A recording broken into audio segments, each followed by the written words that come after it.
Hello दोस्तों, स्वागत है अपने YouTube channel study point SS73 में। तो दोस्तों, आज हम बात करने वाले हैं ऐसे इम्पोर्टेंट 50 क्वेश्चन के बारे में जो राजस्थान हिस्ट्री से जुड़े हुए हैं। और वो रीट मेंस में या हम कहें तो राजस्थान की जितनी भी भर्तियाँ होने वाली हैं इसमें बहुत ही महत्वपूर्ण है। और आप देखेंगे तो इसमें से आपको 50 में से 10-15 सवाल ऐसे होंगे जो आपको हर परीक्षा में देखने को मिलेंगे। तो दोस्तों, आज इस वीडियो में ऐसे हम 50 सवाल लेके आए हैं जो पहले भी भर्तियों में आ चुके हैं और आगे भी आने के चांस हैं। तो वो हम इसमें डिस्कस करेंगे। बाकी इस वीडियो में अगर आप पहली बार हो और चैनल पर पहली बार हो तो चैनल को सब्सक्राइब ज़रूर कर देना, ताकि मैं आगे भी अलग अलग जो हिस्ट्री के, पॉलिटिकल और जो क्लास संस्कृति वगैरह, भूगोल वगैरह के मैं पर्सन लाता रहता हूँ, तो उसकी भी जानकारी आपको समय पर पहुंच जाएगी। तो हम स्टार्ट करते हैं अपने आज का सेशन। देखते हैं सबसे पहले बप्पा रावल का मूल नाम क्या था। तो बप्पा रावल का मूल नाम है अलर्ट गुहादित्य महेंद्रदित्य यानी कालभोज। इनका बप्पा रावल का मूल नाम था कालभोज। आंसर हमारा सी हो जाएगा। गोहिल वंश का पहला शासक कौन था? तो गोहिल वंश का पहला शासक बप्पा रावल था। आंसर बी हो जाएगा। तीसरा प्रश्न है, गोहिल वंश में किसने कैलाशपुरी में एक लिंग यानी लकुलिश का मंदिर बनवाया था? तो वो थे बप्पा रावल जी। मेवाड़ के शासकों ने स्वयं को दीवान कहा था। किसका दीवान कहा था? एकलिंग जी को दीवान मानते थे। मेवाड़ के शासक थे, वो अपने खुद को एकलिंग जी का दीवान मानते थे। 1227 ईस्वी को भूताला का युद्ध किन शासकों के मध्य हुआ था? तो वो हुआ था जयतर सिंह व इल्तुतमिश के मध्य हुआ था। छठा सवाल है हमारा, शावक प्रतिक्रमण सूत्र चूर्णी नामक ग्रंथ का चित्रण किसके शासनकाल में हुआ था? तो हुआ था तेज सिंह के शासनकाल में। सातवां क्वेश्चन है हमारा, चित्तौड़ का राणा रतन सिंह किस वंश का था? तो चित्तौड़ के जो राणा थे वो गोहिल वंश के थे।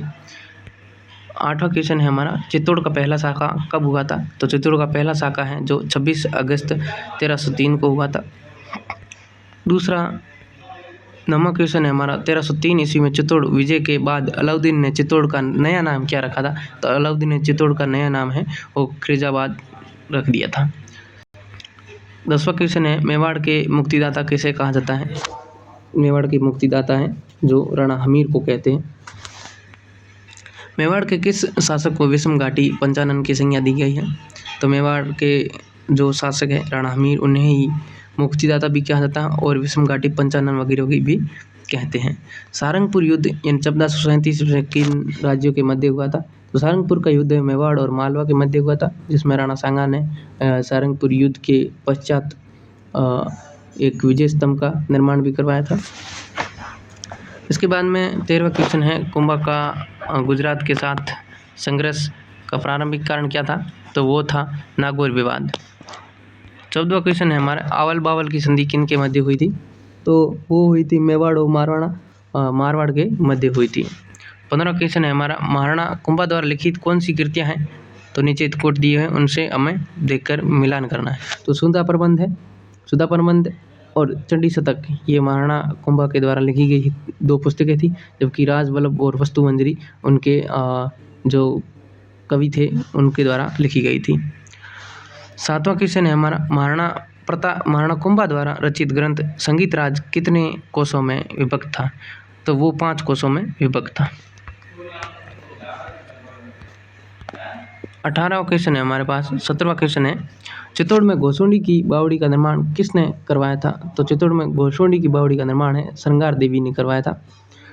गागरोन का युद्ध किसके मध्य लड़ा गया था? गागरोन का युद्ध था जो मोहम्मद खिलजी सेकंड और महाराणा सांगा के मध्य लड़ा गया था। खातौली युद्ध में महाराणा सांगा ने किस सुल्तान को पराजित किया था? तो खातौली युद्ध में महाराणा सांगा ने इब्राहिम लोदी को पराजित किया था। राणा सांगा और बाबर के मध्य खानवा का युद्ध कब लड़ा गया था? राणा सांगा और बाबर के मध्य 17 मार्च 1527 को युद्ध लड़ा गया। राणा सांगा के द्वारा लड़ी गई निम्न लड़ाइयों का सही कालक्रम होगा? तो वो था, सही कालक्रम था, पहले खातौली की लड़ाई हुई थी, फिर हुआ था गागरोन की लड़ाई और फिर हुई बयाना की लड़ाई। इस प्रकार से हमारा बी आंसर सही हो जाएगा। 2, 3 और 1। निम्न में से कौन से राजपूत सरदार यानी खानवा के युद्ध में बाबर के विरुद्ध राणा सांगा के पक्ष में लड़े थे? तो वो थे राजा भारमल ईडर के और वीरमदेव मेड़िया दोनों थे जो राजपूत सरदार खानवा के युद्ध में बाबर के विरुद्ध राणा सांगा के पक्ष में लड़े थे। खानवा के युद्ध में निम्न में से किन राजपूत मुस्लिम योद्धाओं ने बाबर के विरुद्ध महाराणा सांगा के पक्ष में भाग लिया था? तो वो थे मोहम्मद लोधी, रावल उदय सिंह, हसन खां मेवाती और गोकुलदास परमार वगैरह सभी चारों राजा थे जिन्होंने सांगा का साथ दिया था।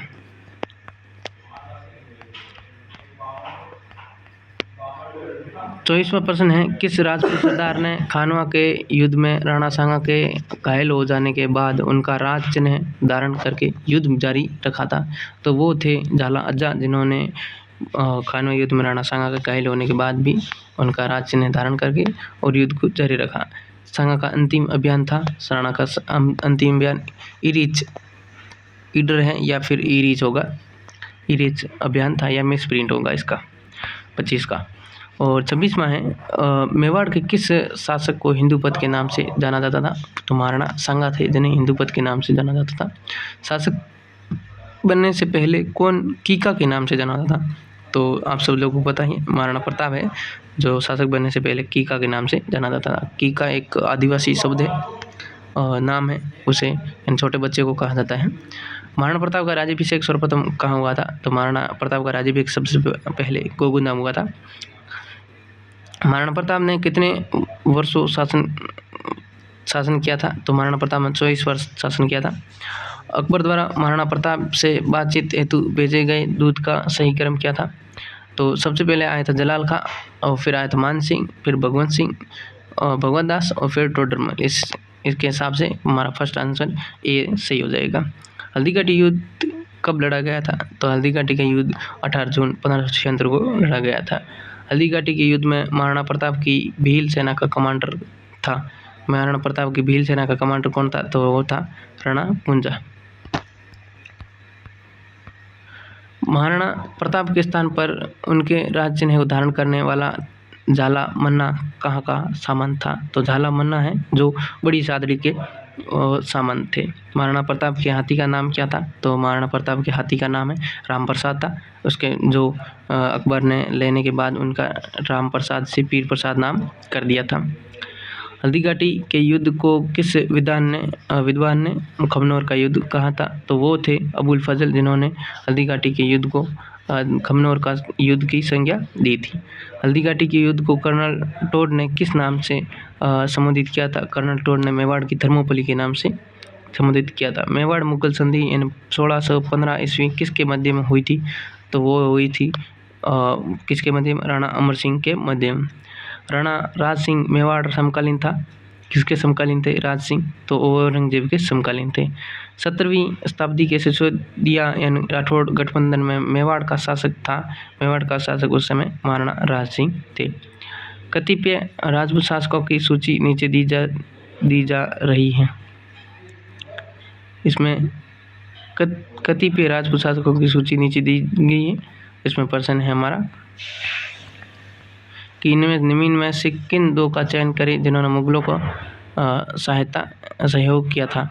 तो वो थे ए और बी, और ए और बी में हमारे हैं राणा सांगा और चंद्रसेन, जिन्होंने मुगलों की सहायता की थी। फिर 41वां क्वेश्चन है हमारे पास, चारुमती विवाद के समय मेवाड़ का शासक कौन था? चारुमती विवाद के समय मेवाड़ के शासक थे राज सिंह। फिर 42वां क्वेश्चन है, महाराणा राज सिंह के काल में निर्मित मंदिर कौन सा है? तो महाराणा राज सिंह के काल में निर्मित मंदिर है अंबिका मंदिर उदयपुर वाला, श्रीनाथ मंदिर द्वारा, द्वारिकाधीश मंदिर कांकरोली वाला, इन तीनों मंदिर निर्मित हैं।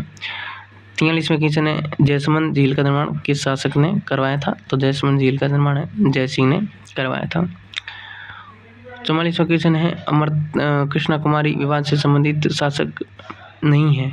कृष्णा कुमारी विवाद से संबंधित शासक जयपुर के सवाई जगत सिंह थे, जोधपुर के मान सिंह थे और मेवाड़ के महाराणा भीम सिंह थे, पर बीकानेर के सरदार सिंह नहीं थे।